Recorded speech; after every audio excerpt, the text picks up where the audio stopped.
ఓం శ్రీ గణేశాయ నమః. శ్రీమాత్రే నమః. శివాయ గురవే నమః.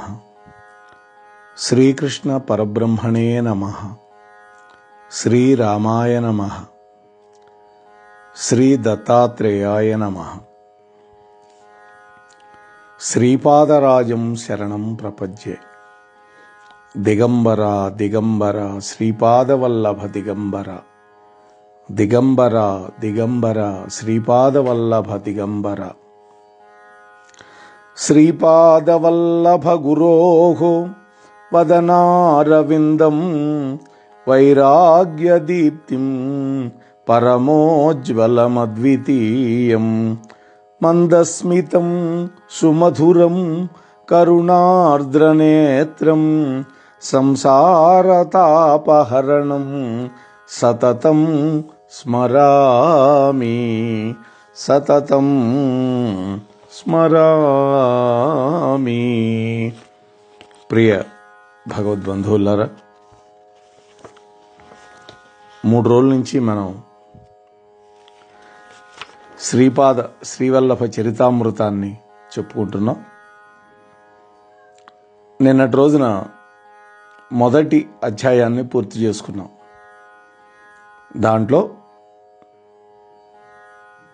ఈ శ్రీవల్లభుల యొక్క చరిత్రని సంస్కృతంలో రచించినటువంటి శంకరభట్టు, అలాగే వ్యాఘ్రేశ్వర శర్మల యొక్క వృత్తాంతాన్ని మనం చెప్పుకున్నాం.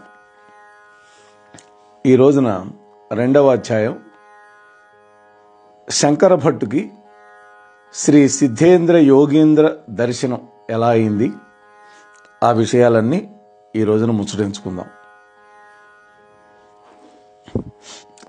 శంకరభట్టు గారు మరుదమలై అనేటువంటి ప్రాంతంలో ఆ కొండ గుహలో తనకు కలిగినటువంటి వింత అనుభవాలని తన యొక్క మనస్సులో మననం చేసుకుంటూ శ్రీవల్లభుల యొక్క దివ్య నామాన్ని మనస్సులో స్మరించుకుంటూ ప్రయాణం చేస్తూ ఉన్నాడు.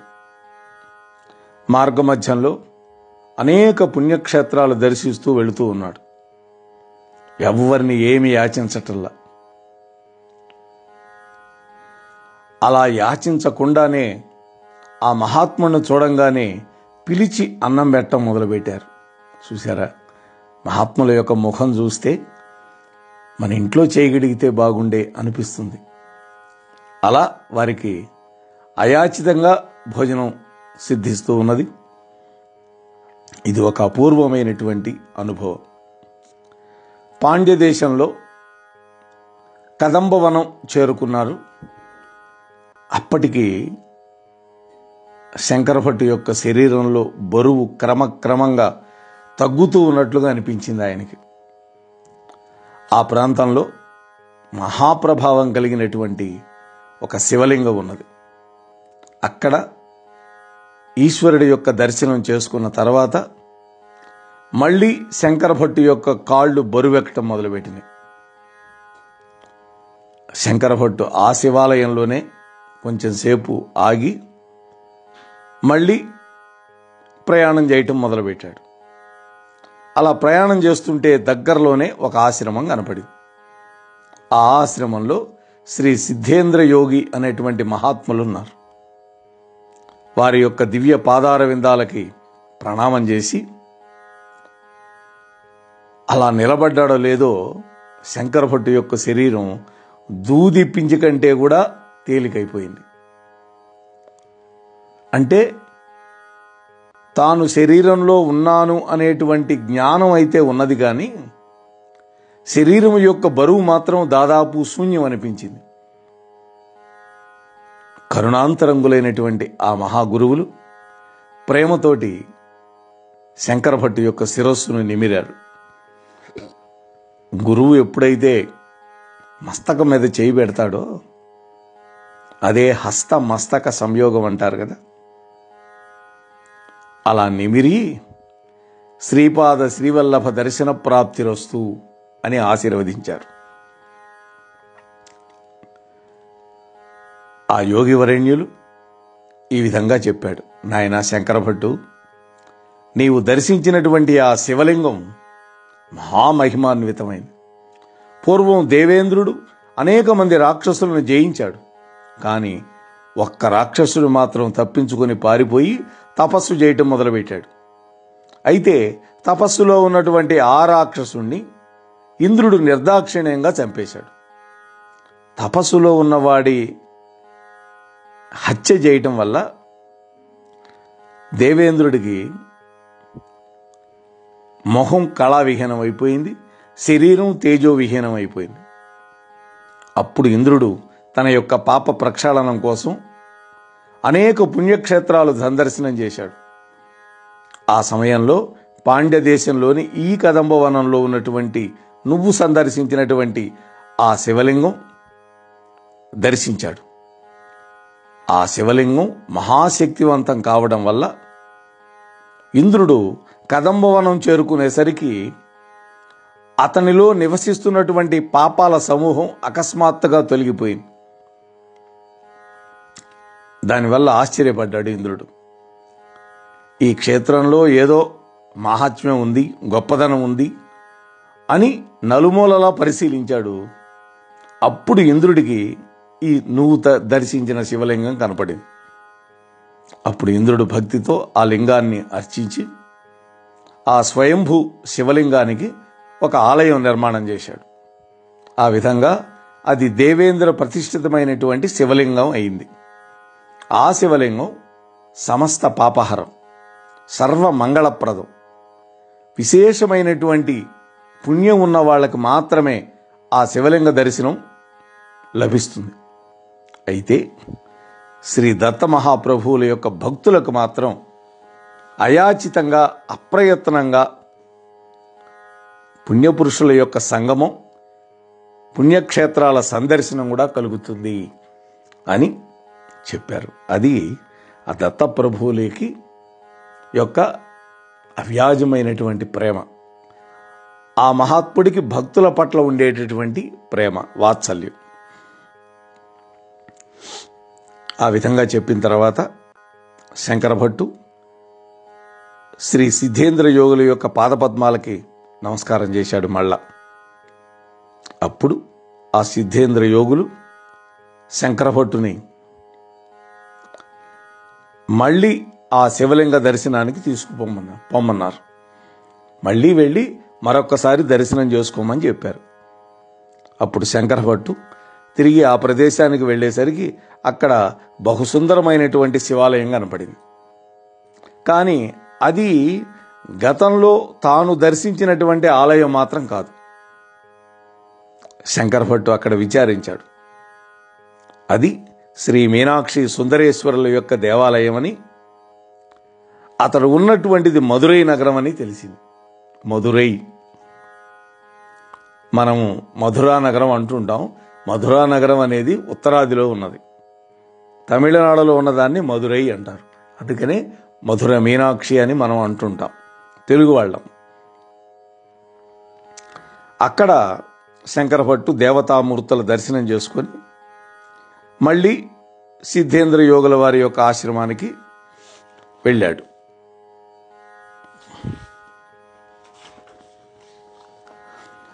ఆ ప్రాంతం అంతా కూడా జన సమూహాలతో నిండి ఉన్నటువంటి పట్టణ ప్రాంతంగా కనపడింది.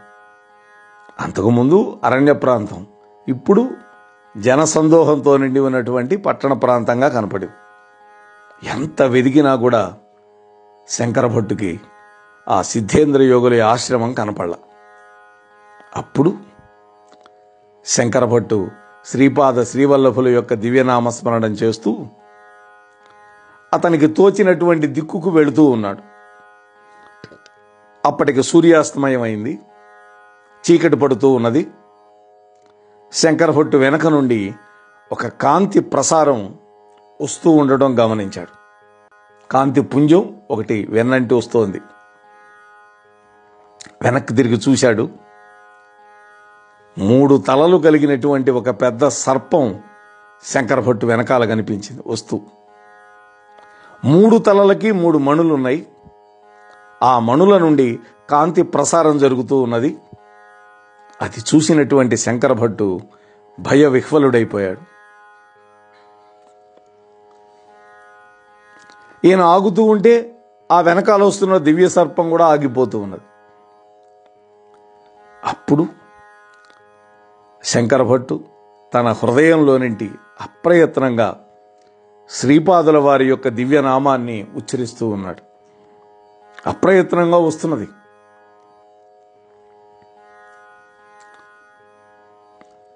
అదేవిధంగా అప్రయత్నంగానే శంకర భట్టు యొక్క నోటి నుండి శ్రీపాదుల వారి యొక్క దివ్యనామం ఉచ్చరిస్తూ ఉన్నది. మనస్సులో మొదలైంది. ఆ మనస్సులో మొదలైనటువంటి నామస్మరణ నోటి ద్వారా వ్యక్తం అవుతోంది. చివరికి శ్రీ సిద్ధ యోగీంద్రుల ఆశ్రమానికి చేరుకోగలిగాడు శంకర భట్టు. వెంటనే ఆ దివ్య సర్పం, ఆ కాంతి రెండు కూడా అదృశ్యమైపోయింది పరమాశ్చర్యకరంగా. ఆ విధంగా శ్రీ సిద్ధ యోగీంద్రులు శంకర భట్టుని అత్యంత కరుణతో ఆదరించారు. వేయించినటువంటి వేడి వేడి శనగలని అరిటాకులో నాకు ప్రసాదంగా ఇచ్చారు అంటున్నాడు శంకర భట్టు. అవి కడుపారా భుజించాడు. భోజనం చేస్తూ ఉన్నా కూడా శంకర భట్టుకు మాత్రం గుండెదడ మాత్రం తగ్గల.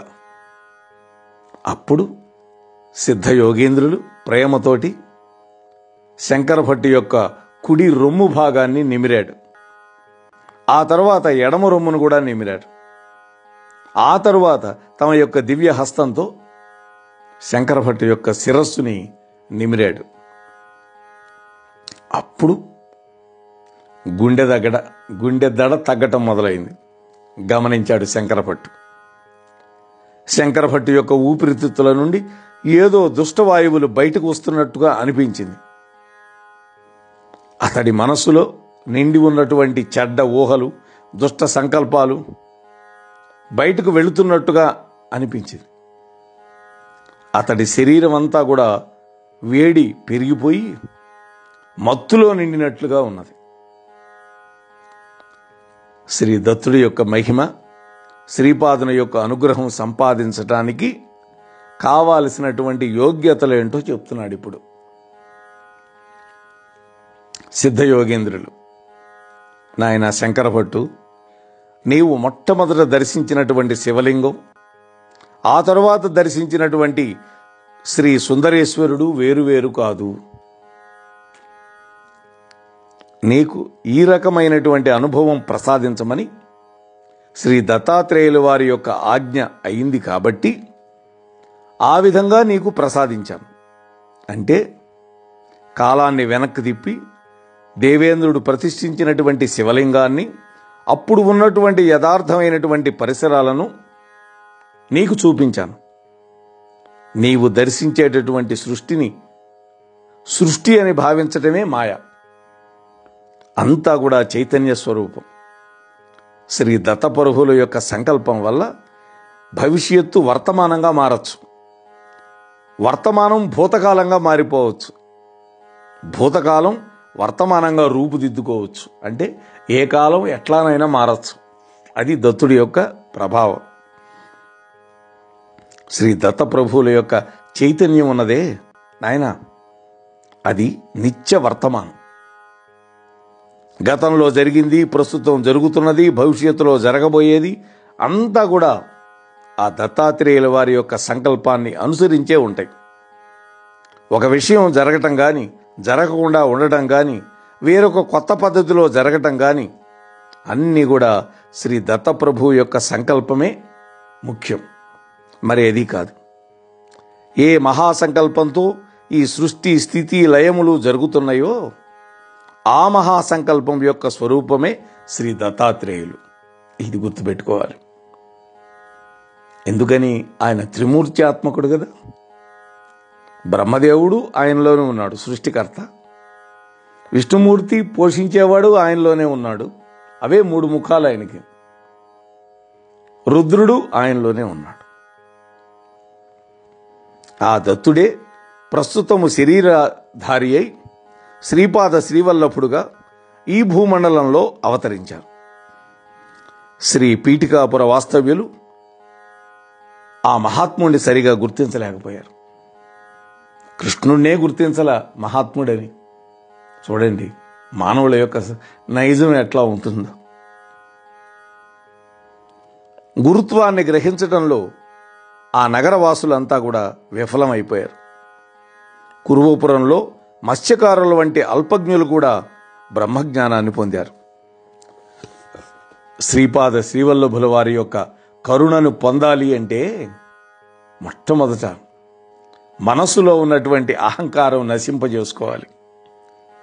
అహం అనేది పోతే అప్పుడు అన్ని రకముల మదాలను క్షీణింపజేసుకోవాలి. అప్పుడే ఆ దత్తుల వారి శక్తి, వారి అనుగ్రహం, వారి యొక్క యథార్థమైన స్థితి మనకి అర్థమవుతాయి అని గురుదేవులు ఉపదేశం చేశాడు. దేవేంద్ర ప్రతిష్టమైనటువంటి ఆ శివలింగాన్ని ధనంజయుడు అనేటువంటి ఒక వ్యాపారి గమనించి ఆ విషయాన్ని ఆ రాజ్యాన్ని పరిపాలించేటటువంటి కులశేఖర పాండ్యులకు విన్నవించాడు. చెప్తున్నాడు ఇదంతా సిద్ధేంద్ర యోగి శంకర భట్టుకి. శివాజ్ఞసారంగా కులశేఖర పాండ్యుడు దాన్ని అభివృద్ధిపరిచి ఆ దేవాలయాన్ని అక్కడ ఒక నగరాన్ని నిర్మాణం చేసి దానికి మధుర అని పేరు పెట్టాడు. కాబట్టి కులశేఖర పాండ్యుడు నిర్మించిన నగరమే ఇప్పుడున్నటువంటి మధురై నగరం. వారి కుమారుడైనటువంటి మలయధ్వజ పాండ్యుడు సంతాన ప్రాప్తి కోసం పుత్రకామేష్టి యజ్ఞం చేశాడు. అప్పుడు ఆ యజ్ఞగుండం నుండి అయోనిజగా 3 సంవత్సరాల పసిబాలిక ఆవిర్భవించింది. ఆ తల్లియే మీనాక్షీదేవి. ఆమె సుందరేశ్వరుణ్ణి వివాహం ఆడింది. అందుకనే మీనాక్షి సుందరేశ్వరులు ఉన్నటువంటి ఆ నగరం అద్భుతమైనటువంటి ప్రాముఖ్యతను పొందింది. మేము చివరిసారిగా 2023లో దర్శించుకున్నాం. శివ జటాజూటం నుండి ఆవిర్భవించినటువంటి ఆ నది పేరు వైఘై అంటారు వాళ్ళు. వైఘై నది, దాన్ని వేగవతి అని మనం తెలుగు వాళ్ళు అంటుంటాం. వైఘై ఆ నది పేరు తమిళం వాళ్ళు అనేది. ఆ వైఘై నది ఈ మధురా నగరాన్ని మరింత పవిత్రం చేస్తూ ఉన్నది. ఎందుకని? ఈశ్వరుడి యొక్క జటాజూటం నుంచి వచ్చింది కాబట్టి. ఈశ్వరుడి యొక్క జటాజూటంలో ఉండేది ఎవరు? గంగమ్మ. అంటే ఆ గంగమ్మ యొక్క ఒక అంశే ఈ వైఘై నది. మహావిష్ణువు స్వయంగా కన్యాదానం చేసి మహావైభవోపేతంగా ఈ మీనాక్షి సుందరేశ్వరుల యొక్క దివ్య కళ్యాణం జరిపించాడు.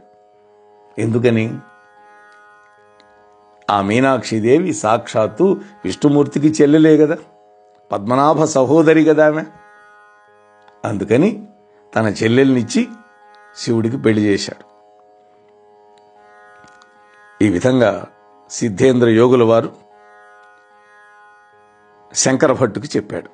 చెప్పి, నాయనా శంకర భట్టు, ఈ సృష్టిలో ప్రతి వస్తువు నుండి కూడా ప్రకంపనలు కలుగుతూ ఉంటాయి. ఎంతో వైవిధ్యం ఉన్నటువంటి ఈ ప్రకంపనల వల్ల ఇతర వస్తువులతో ఆకర్షణ, వికర్షణ రెండూ జరుగుతూ ఉంటాయి. ఆకర్షణ అంటే దగ్గరికి తీసుకోవటం, వికర్షణ అంటే దూరంగా నెట్టిపారేయటం. స్థూల సూక్ష్మ కారణదేహాలలో పుణ్యకర్మల వల్ల పుణ్యరూపకమైనటువంటి ప్రకంపనలు కలుగుతాయి. అదే పాపకర్మల వల్ల పాపరూపకమైనటువంటి ప్రకంపనలు కలుగుతూ ఉంటాయి. పుణ్య విశేషాల వల్ల పుణ్యపురుషులతో సమాగమం జరుగుతుంది. పుణ్యస్థల దర్శనం భాగ్యం కలుగుతుంది. ఆ పుణ్యకర్మలలో ఆసక్తి కలిగి పుణ్యం మరింత వృద్ధి పొందుతుంది. ఆ పుణ్యం ఆ విధంగా వృద్ధి పొంది పాపం ఎప్పుడైతే క్షీణించిపోతుందో అప్పుడు శ్రీ దత్తప్రభుల వారి యందు మన యొక్క మనస్సు నిశ్చలమైన భక్తి కుదిరే అవకాశం ఉంది. తెలిసిందా? కాబట్టి పాపం ఉంటే పరమాత్ముడి యొక్క దర్శనం అవదు. ఆ పాప ప్రక్షాళనం చేసుకోవాలి ప్రయత్నపూర్వకంగా. దేనివల్ల? పుణ్యకర్మలు ఆచరించడం వల్ల పుణ్యం పెరుగుతుంది, పాపం నశించిపోతుంది. కాల కర్మ కారణవశంలో రకరకాలైనటువంటి సంఘటనలు జరుగుతూ ఉంటాయి. శ్రీవల్లభుల వారికి నీ మీద ఉన్నటువంటి అపారమైనటువంటి కృప వల్లనే నువ్వు ఇక్కడికి రాగలిగావయ్యా శంకరభట్టు అన్నాడు సిద్ధేంద్రుల వారు.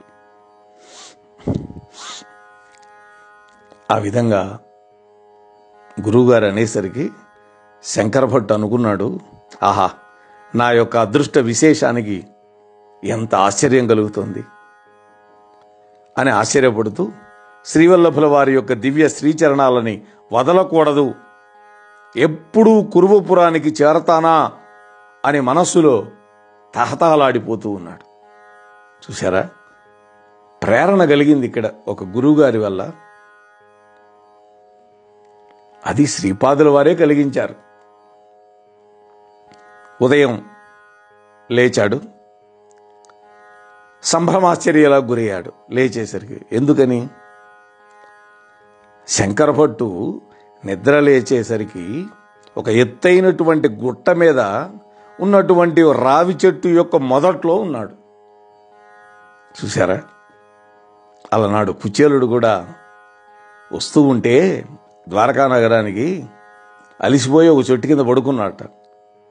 ఆయన నిద్రలేచి చూసేసరికి కృష్ణుడి యొక్క భవనం ముందరే ఉన్నాడు. ఇంకా ద్వారకా నగరం ఎంత దూరం ఉందని అడిగితే వాళ్ళు నవ్వి ద్వారపాలకులు, కృష్ణుడు యొక్క మందిరం ముందరే ఉన్నావయ్యా అన్నారు. అది గర్గ భాగవతంలో ఉంటుంది, వ్యాస భాగవతంలో లేదు ఆ మాట. ఆయన నడిచి వచ్చినట్టే రాశాడు ఆయన. ఇక్కడ కూడా ఈ శంకరభట్టు నిద్ర లేచేసరికి ఒక ఎత్తైనటువంటి గుట్ట మీద ఉన్నటువంటి రావి చెట్టు మూలంలో ఉన్నాడు. చుట్టుపక్కల జనసంచారం లేదు. అనుకున్నాడు, రాత్రి నేను శ్రీ సిద్ధయోగీంద్రుల ఆశ్రమంలో ఉన్నాను కదా, ఆయన నాకు ఉపదేశం చేశాడు కదా, అదంతా భ్రమేనా అని మనస్సులో సందేహం పొడసూపింది. శ్రీ సిద్ధేంద్ర యోగీంద్రులు మాయావియా, దక్షుడా, మాంత్రికుడా? దక్షుడు అంటే సమర్థుడు అనే అనుమానాలు మనసులో కలిగినాయి. శ్రీ సిద్ధ యోగేంద్రులు శ్రీ దత్తాత్రేయ ప్రభు గురించి చెప్పినటువంటి మాటలు చెవుల్లో మారుమోగుతూ ఉన్నాయి శంకరభట్టుకి.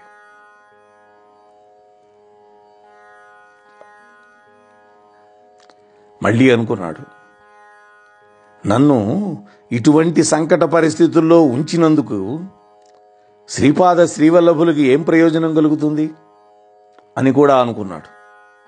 మానవ సహజమైనటువంటి ఆలోచనలన్నీ వచ్చిన ఈయనకు కూడా మనస్సులో రకరకాల సంకల్ప వికల్పాలు కలుగుతూ ఉన్నాయి. ఇక ఆ మాట అనుకొని ఇక మూటాముల్లా సర్దుకొని మళ్ళీ తిరుగు ప్రయాణం సాగించాడు శంకరభట్టు. ఉదయం నుండి మధ్యాహ్నం వరకు ప్రయాణం సాగింది. అక్కడ చిన్న చిన్న ఇండ్లు ఉన్నటువంటి ఒక పల్లెను చూశాడు. ఆకలి బాధ ఎక్కువైంది. శంకరభట్ట బ్రాహ్మణుడు. బ్రాహ్మణుల ఇంట్లో తప్ప వేరొక చోట భుజింపలేడు. ఎవరైనా సంభారాలు సమకూరిస్తే స్వయం పాకం చేసుకొని తిందాం. స్వయం పాకం అంటే తానే వంట చేసుకొని తినడాన్ని స్వయం పాకం అంటారు అని ఆలోచిస్తూ ఉన్నాడు. ఆ పల్లెలో బ్రాహ్మణులు ఎవరైనా ఉన్నారేమో అనే సందేహం కలిగి ఆ పల్లె ప్రజలను అడిగాడు. వాళ్ళల్లో ఒకరు అన్నారయ్యా, మేమంతా కొండజాతి ప్రబలం, మేము ఈ గూడెంలో ఉంటున్నాం, ఇదిగో ఈయనే ఈ గూడెనికి పెద్ద, మా పల్లెలో బ్రాహ్మణులు ఎవరూ లేరు, మీకు అభ్యంతరం లేకపోతే మేము పండ్లు ఇస్తాం, పుట్ట తేనె ఇస్తాం, దయచేసి స్వీకరించండి అన్నారు వాళ్ళు. మార్గమధ్యే శూద్ర వదాచరేత్ అని ఉన్నది కదా, మార్గమధ్యమున ఎవరు ఏమి పెట్టినా కూడా తప్పు కాదు అని ఆలోచించాడు. దాన్నే అధ్వాన్నము అంటారు. అధ్వము అంటే మార్గం. అంటే మనం దాన్ని ఆ పదానికి అర్థం మార్చి పారేశాం. అసలు అధ్వాన్నము అంటే ప్రయాణం మధ్యలో తినేటువంటి భోజనాన్ని అధ్వాన్నము అంటారు. ఈయన ఆలోచించాడు, దారిలో ఏది దొరికితే అది తినటం తప్పు కాదు. వాళ్ళు కొండ కోణల్లో లభ్యమైనటువంటి పండ్లు పుట్టతేనె తెచ్చి ఈ శంకర భట్టు ఎదురుగా పెట్టారు. తినబోయే అంతలో ఎక్కడి నుండో ఒక కాకి వచ్చింది. వచ్చి శంకర భట్టు తల మీద పడవటం మొదలుపెట్టింది. ఆ కాకిని తోలటానికి విఫల ప్రయత్నం చేశాడు. ఏం ప్రయోజనం లేదు. ఇంతలో మరికొన్ని కాకులు వచ్చి నా శరీరాన్ని తమ ఇష్టం వచ్చినట్లు పొడుస్తూ ఉన్నాయి అంటున్నాడు శంకర భట్టు. భయ విహ్వలుడైపోయినాడు. పరిగెత్తి పారిపోతున్నాడు. ఆ కాకులు వెంబడబడుతున్నాయి. ఆ పల్లె ప్రజల్లో ఎవ్వరూ సహాయం చేయటానికి రావడల్లా. అప్పుడు ఆ పల్లె ప్రజలకు పెద్ద ఒక అతను ఉన్నాడు కదా, ఆయన అన్నాడు, ఆహా, ఏమిటి విడ్డూరం? మా ప్రాంతంలో ఉన్న కాకులు ఎవరికీ ఏ హాని చెయ్యవే. నీకు హాని చేయటానికి ఇంత ఉగ్ర రూపంలో ఉన్నందుకు మాకు ఎంతో ఆశ్చర్యంగా ఉంది. నీవు ఎవరైనా సిద్ధపురుషుణ్ణి నిందించావా, లేకపోతే అనుమానించావా? ఈ రెండిట్లో ఏదో ఒకటి చేసి ఉంటావు. అందువల్లనే ఆ సిద్ధపురుషుల యొక్క శాప ఫలితంగా ఇలాంటి శిక్షను పొందుతున్నావు. మేము అడ్డుకుంటే మేము కూడా ఋషీశ్వరుల యొక్క ఆగ్రహానికి గురి కావలసి వస్తుంది. అందువల్ల దైవ లీలల ఘటనాక్రమాన్ని మార్చడానికి మేము ఏనాడూ ప్రయత్నించాం. మీరు మాత్రం అన్యదా భావించొద్దు అని మిన్నకున్నాడు. చూశారా, ఇక్కడ తన మనస్సులో అనుకున్నాడు కదా, తప్పుగా భావించాడుగా, అందుకని కాకులు వచ్చినాయి. ఆ పల్లెలో నివసించే పెద్దకి ఎంత జ్ఞానమో చూడండి. అప్పుడు శంకర భట్టు తనకు సమకూర్చినటువంటి పండ్లని పుట్ట తేనెను స్వీకరించలేకపోయాడు. శరీరం అంతా రక్తసిక్తమైపోయింది కాకుల దెబ్బకి. పరుగులు పెడుతున్నా కూడా కాకులు వెంటాడి మరీ మరీ హింసిస్తూ ఉన్నాయి. శంకర భట్టు తనకు కలిగినటువంటి దుర్దశకి ఎంతగానో చింతిస్తూ ఉన్నాడు. అప్పుడు అనుకున్నాడు, నేను శ్రీ సిద్ధ యోగేంద్రులను శంకించినందుకు ఆ మహాత్ముడు నన్నేమైనా శపించారా? మరి నాకు శ్రీపాద శ్రీవల్లభుల యొక్క దర్శన ప్రాప్తి కలుగుతుందని వారు ఆశీర్వదించారు కదా. గత జన్మలోని పాపాలన్నీ క్షీణిస్తే గాని నాకు శ్రీ దత్తప్రభు యొక్క దర్శనం కాదేమో. నేను ఎన్ని పాపకర్మలకు మూటకట్టుకుని వచ్చానో అవన్నీ కూడా నశించాలి అంటే ఇటువంటి శిక్షలు ఇంకెన్నిటినైనా నేను అనుభవించాలేమో. ఆహా, శ్రీవల్లభుల యొక్క దర్శన ప్రాప్తి కలుగుతుంది అనేటువంటి ఆశీర్వాదంలో ఇన్ని సంకటాలు, ఇన్ని ఉపద్రవాలు ఇమిడి ఉన్నాయా? దైవమా, నన్నింక ఎన్ని శిక్షలకు గురి చేయదలిచావో కదా. ఇంకా నన్ను కాపాడేవాళ్ళెవరు? ఓ శ్రీపాద శ్రీవల్లభ శరణు శరణు శరణు అని పెద్దగా అంటూ నెమ్మదిగా అడుగులు వేసుకుంటూ ఒక మేడి చెట్టు యొక్క మొదలకు చేరుకున్నాడు శంకర భట్టు. మేడి వృక్షం, దాన్నే ఔదుంబరం అంటారు. శ్రీ దత్తప్రభువుల నివాస స్థానమైనటువంటి ఆ ఔదుంబర వృక్షం నన్ను రక్షించి తీరుతుంది అని భావించాడు. కానీ శ్రీ దత్తలీల దానికి విరుద్ధంగా ఉన్నది. ఆ శంకర భట్టు యొక్క శరీరంలో నుంచి ఇది వరకు లేనటువంటి ఒక వాసన బయలుదేరింది. ఈ వాసన వల్ల ఆకర్షింపబడ్డాయో లేకపోతే విధి వైపరీత్యమో తెలియదు కానీ పెద్ద పెద్ద విషసర్పాలు ఒకదాని తర్వాత ఒకటి పరుగు పరుగున వచ్చి నన్ను కరిచి వెళ్ళిపోతూ ఉన్నాయి అన్నాడు శంకర భట్టు. మోహనవాణి తెలుగు పోడ్కాస్ట్ ఛానల్ని లైక్, షేర్, సబ్స్క్రైబ్ చేయండి. ప్రక్కనున్న గంటను మ్రోగించండి.